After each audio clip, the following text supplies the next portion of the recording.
Welcome to the Diversity Pivot Podcast. I'm your host, Julie Kratz, and this season we will be unpacking real trends, hot topics in the workplace around allyship and inclusion. Our goal is that each week you leave with tangible tools, information, practical strategies that you can take back to allies at your organization. Let's dig in to this week's topic. Hey listeners, we're back with another deep dive into a hot topic in the inclusion space. And I don't think it's a surprise to anybody that there's been a lot of backlash, in particular around the acronym DEI, which stands for Diversity, Equity, and Inclusion. Interesting though, we find that when we say the words that are included in the acronym, there is remarkably less pushback than the acronym itself, which begs the question, how do we balance DEI backlash with employee support for DEI? So yes, there is a tired and true business case for DEI work. Well known, it's been increasing over time, lots of awareness around higher profitability rates, innovation rates, more psychological safety, lower turnover, better talent attraction. But despite all that, 95% of employees say they weigh a prospective employer's DEI efforts when choosing between job offers with similar salaries and benefits. And 78% would not consider working for a company that fails to commit significant resources to prioritizing DEI. So this is according to Benevity's State of the Workplace DEI report. And I had a chance for my Forbes column to speak with Janine Spear, who is their Chief People Officer. And what they said is in a tight labor market, DEI is a competitive advantage. Increasingly, 74% of Gen Z rank purpose ahead of paycheck. And that's according to data they found at Monster. But furthermore, retention rates are 4 to 5 times higher for diverse and inclusive companies. So these statistics are really important during a time when it feels like the backlash is getting more attention than the labor market's needs for inclusion. So that's why Spear at Benevity also shared, well, organizations are nervous, about this external view of corporate DEI as all risk, no reward. They're not seeing a full shift from DEI. Organizations are just doing the work more quietly because they know not doing it is actually a significant business risk. They don't want to risk losing their top talent. And so employees are really paying attention to what organizations are doing to navigate this perceived political backlash. They want to know what their current or future employers and the businesses they choose to support, if they uphold their values. And while this isn't necessarily, political gesturing or, this big loud proclamation, it's really those that embed DEI into their cultures that have the most success.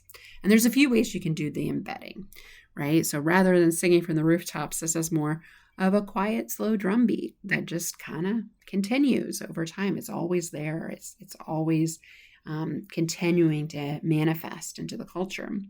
One way you can do that is leverage your existing employee resource groups. Those ERGs are powerful. These are great places for new employees to onboard. They're an access point to build relationships across silos at work. And all of these things drive inclusion. We also know that ERGs are instrumental in diversifying talent pools, better understanding and serving diverse customer bases, and ensuring that organizations' product and services are being developed through an inclusive lens of a changing consumer market. But we got to be mindful that ERG leaders are set up for success, that they have resources, they have senior leadership engagement. Another strategy is proactively set that tone for leaders to have candid conversations about inclusion. So we know in this political polarization and backlash, misinformation can create a lot of misunderstanding. So rather than this blame and shame whose facts are right, it's important to meet people where they're at. So a few years ago, Benevity said they found only 44% of employees said their company's diversity and inclusion efforts felt sincere. Now, that statistic, though unsurprising given the historical roots of DEI initiatives and kind of this perception game, workplaces have actually activated belonging and inclusion as part of their values, and it's consistent with their company's cultures. So a lot of folks are falling short, but the ones that are getting it right are actually seeing a tremendous impact. But people need to be ready to have this candid conversation and to navigate and meet people where they're at. Another strategy, clearly reinforce the meaning of expectations for DEI at the organization. So there's lots of different definitions. Clarify, it's not a didn't earn it, DEI hire. Let's not perpetuate these hurtful misrepresentations of the work. It's important that organizations have a clear definition of what the work is, why it matters, and how they're going to embed it into their existing culture and values.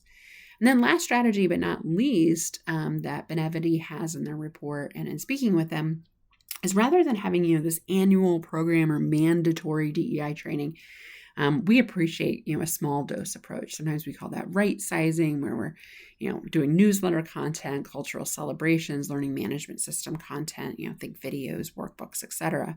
People can fold inclusion work into their existing jobs rather than having this ad hoc standalone effect.